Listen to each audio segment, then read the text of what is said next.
Alguém já te falou que o maná era igualzinho a flocos de neve? Será?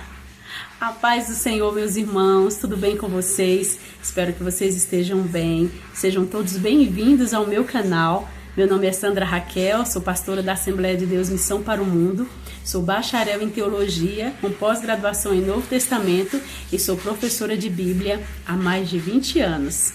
Meu canal é para ajudar você que tem esse tipo de dúvida e também para você que ama a palavra de Deus e quer crescer mais ainda no conhecimento da Bíblia, porque quem aprende, cresce. E aí, o que você acha? Será que o maná tinha a aparência de flocos de neve? Você acredita que uma vez eu assisti um filme gospel que dizia exatamente isso? Ele representou no filme o maná exatamente como flocos de neve. Sabia que tem 3 versículos na Bíblia que podem ser os culpados das pessoas interpretarem o maná dessa forma? Porque se você sabe ou não, na Bíblia traz a descrição do maná, exatamente como ele era. Porém, esses 3 versículos podem sim trazer um pouquinho de confusão. Eu vou ler para vocês. Eis que vos farei chover pão dos céus. Olha, vem do céu, igualzinho a neve. Eles, pois, o colhiam cada manhã, e aquecendo-se o sol, derretia-se. Tô começando a achar que o maná se parece mesmo com flocos de neve. E era branco. Pronto, fechou. É por isso que todo mundo pensa que o maná tem a aparência de flocos de neve. Ele é branco, cai do céu e quando o sol esquenta, ele derrete. É claro que o maná era igualzinho aos flocos de neve. Só que não. Se você ler o capítulo 16 do livro de Êxodo, lá vai estar a descrição do maná exatamente como ele é. Basta continuar a leitura que você vai ver que a resposta está no mesmo capítulo. Lembra que eu já disse para vocês que a Bíblia explica ela mesma e que às vezes a resposta para uma dúvida que a gente tem está um pouquinho mais na frente na leitura? Muito bem. É claro que eu não vou ler para vocês o capítulo 16 inteiro. Eu separei aqui alguns versículos chaves. Vamos ler? Versículo 4. Então disse o Senhor a Moisés: Eis que vos farei chover pão dos céus, e o povo sairá e colherá cada dia a porção, para cada dia, para que eu veja se anda em minha lei ou não. Versículo 14. E alçando-se o orvalho caído, eis que sobre a face do deserto estava uma coisa miúda, redonda, miúda como a geada sobre a terra. Versículo 15. E vendo os filhos de Israel, disseram uns aos outros: Que é isto? Porque não sabiam o que era. Disse-lhes, pois, Moisés: Este é o pão que o Senhor vos deu para comer. Eu vou dar uma pequena pausa aqui para explicar o que mais na frente o povo dá o nome a esta bolinha redonda que cai do céu de maná.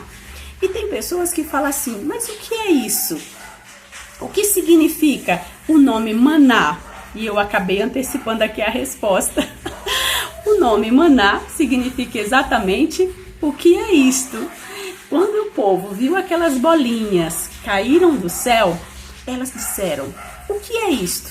E mais na frente diz que eles batizaram, deram o nome daquelas bolinhas que caíam do céu de maná, que significa o que é isto? Agora nós vamos ler o versículo 18. Porém, medindo-o com o gomer, não sobejava ao que colhera muito, nem faltava ao que colhera pouco. Cada um colheu tanto quanto podia comer. Eu também vou dar uma parada aqui, porque tem algo muito interessante nessa medida, o gomer. Lá no último versículo diz que o gomer é a 10ª parte do efa. E o efa é uma medida judaica para grãos, que podia também medir líquidos e era equivalente a 22 litros. Então, se um gomer era 10% do efa, significa que o povo podia colher 2,2 litros daqueles grãos. É interessante saber que esse nome gomer significa perfeito, uma medida perfeita. Por isso que aqui no versículo ele diz que tanto quem colhia pouco quanto quem colhia muito, por causa dessa medida, 10% de um efa, que era o gomer, a medida gomer, aquela medida era perfeita. Olha só que interessante. Continuando, próximo versículo é o 21. Eles, pois, o colhiam cada manhã, cada um conforme o que podia comer, porque, aquecendo-se o sol, derretia-se. Versículo 23. E disse-lhes, isto é, o que o Senhor tem dito, amanhã é repouso, o santo sábado do Senhor. O que quiserdes cozer no forno, cozei-o, e o que quiserdes cozer em água, cozei-o em água, e tudo o que sobejar, ponde em guarda para vós até amanhã.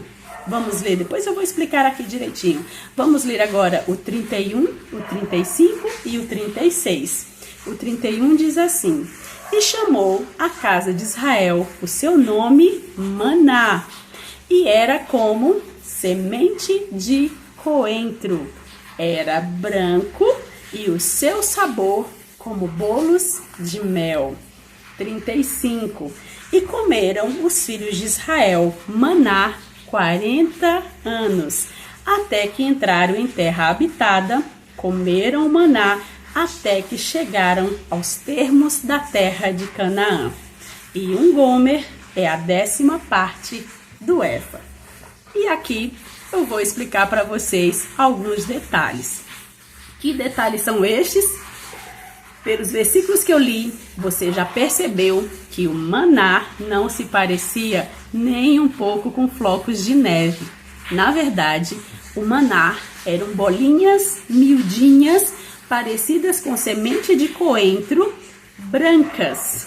E estes grãos, que era exatamente isso que era o maná, grãos, eram recolhidos uma medida de um gomer, que é a 10ª parte de um efa, e eles, quando levavam para casa, eles precisavam triturar esses grãos, moer, pilar, de alguma forma eles precisavam transformar aqueles pequenos grãos branquinhos em farinha.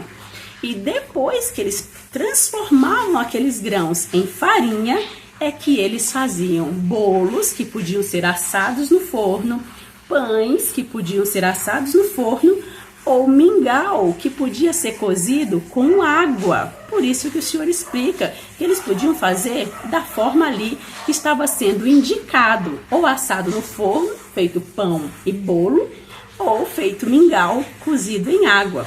Porque aqueles grãos, que era o maná, se transformavam em farinha, depois de serem processados, triturados de alguma forma. E olha que interessante, eu já vi muita gente dizer assim, que qual seria o sabor do maná? Será que o sabor do maná era aquilo que a sua imaginação quisesse que fosse? Na verdade, não. Viu que o maná tinha um sabor característico, que era o mesmo que pão de mel. Na Bíblia diz bolo de mel, mas eu posso aqui também imaginar que seria o mesmo que pão de mel, porque também podia ser feito pão e bolo. Então, bolo de mel ou pão de mel. Deveria ser uma delícia, né? Mas olha só que interessante. O povo comeu deste mesmo pão, deste mesmo bolo e deste mesmo mingau durante 40 anos. Como é possível? Eu vou dizer para vocês. É porque o maná continha nele tudo que era essencial para o corpo humano. tudo que era prioridade, tudo que era para que ele se desenvolvesse, as crianças crescessem, os velhos não ficassem doentes, os adultos ficassem fortes, tudo, todas as vitaminas, os sais minerais, tudo que era necessário para o corpo humano subsistir estava no maná. Eu lembro que uma vez eu assisti um filme, vou dizer aqui, era o filme Matrix. E nesse filme tem uma história, onde tem uma cena onde mostra eles comendo ali um mingau branco. E a pessoa pergunta, mas o que tem aqui? Do que isso é feito? E um outro personagem responde, não se preocupe do que é feito, só saiba que tudo que está aí é essencial para a sua sobrevivência. É exatamente isso que o maná era. O maná era essencial para a sobrevivência do povo de Israel no deserto. E sabe como é que a gente vai fechar o estudo de hoje?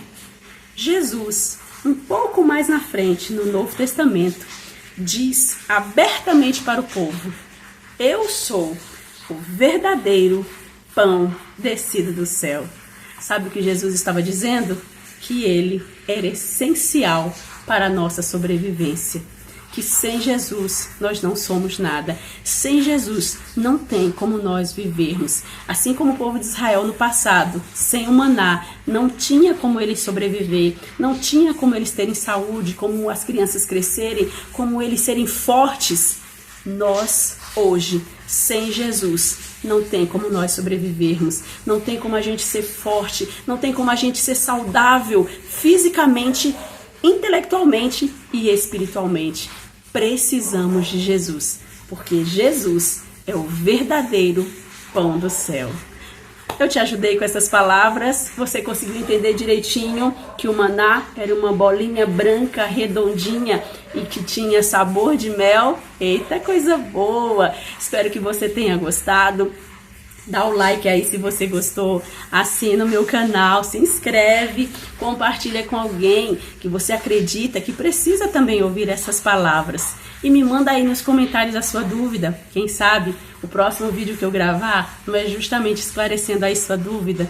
Que Deus abençoe vocês. Fiquem na paz.